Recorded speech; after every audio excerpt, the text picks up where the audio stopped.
आज leader of opposition और हम जैसे शिक्षकों को अगर पेपर लीक पे ऐसे इवेंट करने पड़ रहे हैं तो आप सोचिए पेपर लीक कितना बड़ा उद्योग है। और आप कहते हैं आवाज उठाना गलत है। आज मैंने बहुत हिम्मत की, जब मैं यहाँ आ रहा था तो तमाम टीचरों ने मुझे कहा कि आप लीडर ऑफ अपोजिशन के साथ देखेंगे। ये कैसा डर है? मैं इस डर को भी तोड़ने आया हूं कि हम सब मिलकर के अगर देश हित की बात होगी, पेपर लीक की बात होगी, तो हम ये आवाज उठाएंगे। और बगावत किसको करनी है? ये हक की लड़ाई है तुमसे, और ये हम हक लेकर रहेंगे। आज आपने बात सिस्टम की क्या है सिस्टम? जो पेपर बना रहे हैं, जो पेपर पहुंचा रहे हैं, जिनकी निगरानी में पेपर हो रहा है और उसके बाद लीक हो जा रहा है, ये सभी तो सिस्टम है। और आप कह रहे हैं सिस्टम फेल हो गया। कहने का मतलब है कि तुम जिन लोगों को जिम्मेदारी दे रहे हो वो जिम्मेदारी ठीक से निभा नहीं रहे, और तुम क्या कह देते हो? सिस्टम फेल हो गया। रेल अच्छी दौड़ रही है तो सरकार को श्रेय चाहिए। सब कुछ एवरीथिंग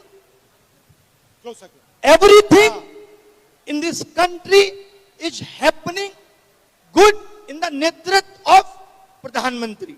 लेकिन जब प्रॉब्लम आ जाएगी सिस्टम जिम्मेदार है। तब सिस्टम क्यों? 22 लोगों ने आत्महत्या कर दी। क्या देश के प्रधानमंत्री, शिक्षा मंत्री की संवेदना नहीं थी? इस पे नहीं आनी चाहिए थी? ये दर्द देश के लोगों का नहीं है? इन कैमरों से पता चल रहा है कि कैमरा हर जगह पहुंच रहा है, पेपर लीक नहीं पकड़ पा रहे आप। यानी आप जहां चाहते हैं वहां आपका कैमरा पहुंच जाता है, और जहां नहीं चाहते अब आप कह रहे रीनीट करा तो लिया। ये तो वही बात हो गई, एक चोर 10 साल में 80 चोरी करता है। एक बार अपने उससे चोरी किया हुआ धन छीन लिया, बस काम खत्म हो गया। ये कैसा न्याय है साहब? एक इंसान को भूख सिर्फ रोटी की नहीं है, उसकी पूरी आगे आने वाली पीढ़ी इस पेपर लीक से प्रभावित होगी। मैं ये मानता था, राहुल जी आपके सामने कह रही हूं कि my PM is very visionary. ये कैसा विजन था कि हम नकली डॉक्टर बना रहे हैं, हम नकली इंजीनियर बना रहे हैं, और फिर हम आगे आने वाले 10 साल पे इस पे चर्चा कर रहे होंगे फला पुट टूट गया, और ऐसा होना शुरू हो गया है। ये क्यों हो रहा है? क्योंकि हम पेपर लीक नहीं रोक पाए। आप बात बात पे कहते हैं कि नेशनल सिक्योरिटी पे खतरा है, और जो बीएसएफ के एग्जाम में पेपर लीक से बंदा पहुंच रहा है, असली खतरा तो ये है नेशनल सिक्योरिटी पे।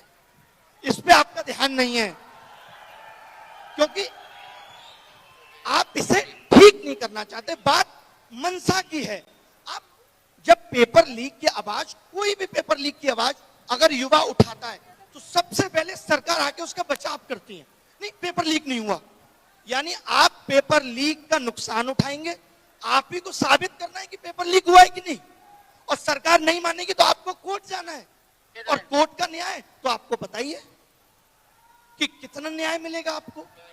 तो ये दर्द पे आवाज कौन उठाएगा? इस दर्द को ठीक कौन करेगा? यही तो असली देशभक्ति है, जो ये सोच पा रही है कि अगले 10 साल बाद का भारत कैसा होगा। हमें आपने बहुत सपने दिखा लिए, अब 2047 के विकसित भारत का सपना हम सब पूरा करेंगे। कैसे? गलत पे आवाज उठा के, तभी तो पूरा होगा।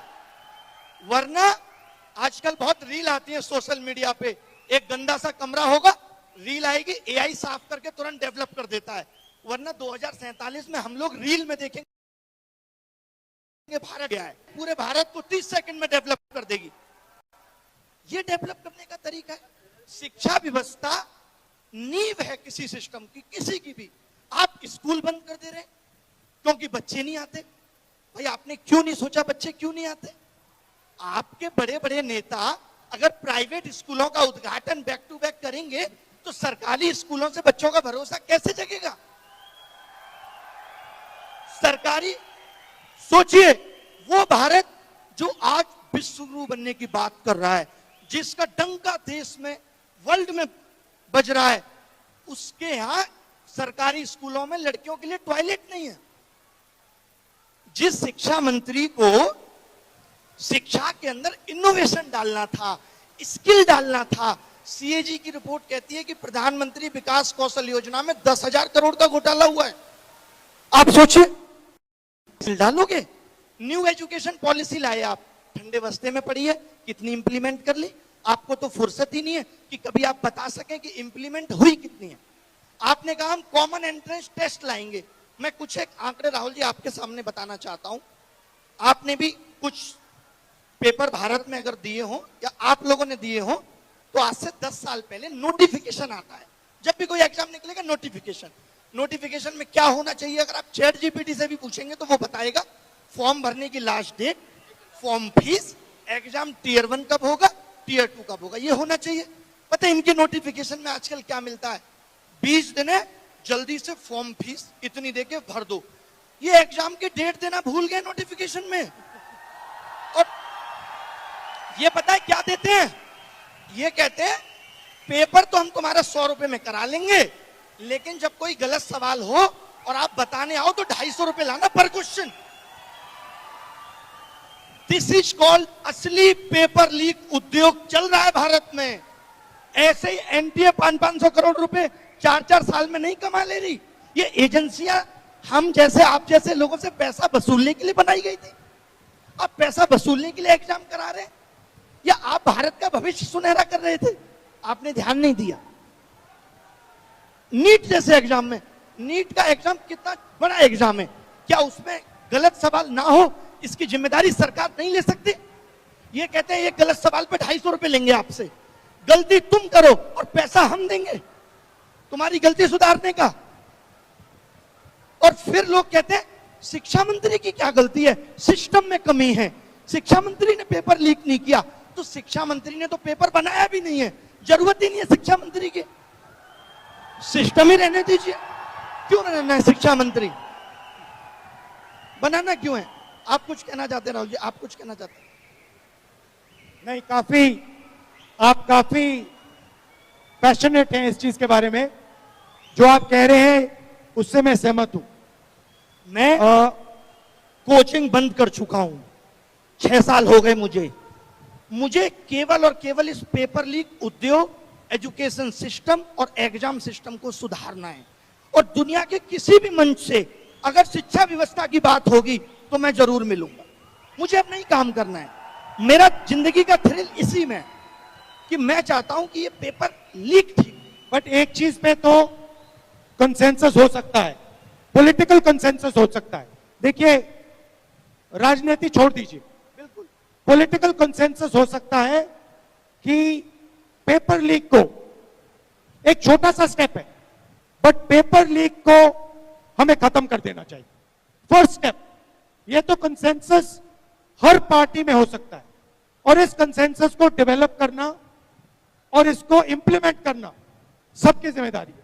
इससे आप भी अग्रीमेंट में हो, मैं भी हूं, और सारे लोग अग्रीमेंट में। राहुल जी एक बात कहना चाहूंगा मैं, मुझे बड़ा दुख है, आप लोग भी ऐसी चीजों का विरोध करिए जहां लोग ये कहते हैं कि पेपर लीक में राजनीति आ रही है। क्या पेपर लीक इस देश का राजनीतिक मुद्दा नहीं है? है ना भाई? तो क्या आप ये मानते हो कि पेपर लीक के लिए सत्ताधारी पार्टियां कभी आवाज उठाएंगी? नहीं। क्यों उठाएंगी? वो तो पैसा बना रही है इससे। तो पेपर लीक पे आवाज विपक्ष, हम जैसे शिक्षक ही उठाएंगे। तो कोई आपको कहता है कि पेपर लीक पे क्यों बोल रहे हैं? क्योंकि इनको देश की चिंता है, हमें देश की चिंता है। तो इससे मत डरिए। लोग कहते हैं मैं नहीं डरता इन बातों से, मैं आया हूं पेपर लीक पे बोलने। मेरा किसी पार्टी विचारधारा से कोई मतलब नहीं है, मेरी विचारधारा देश हित है और उसी के लिए काम करेंगे। Thank you Rahul. Thank you brother, nice to meet you, thank you very much.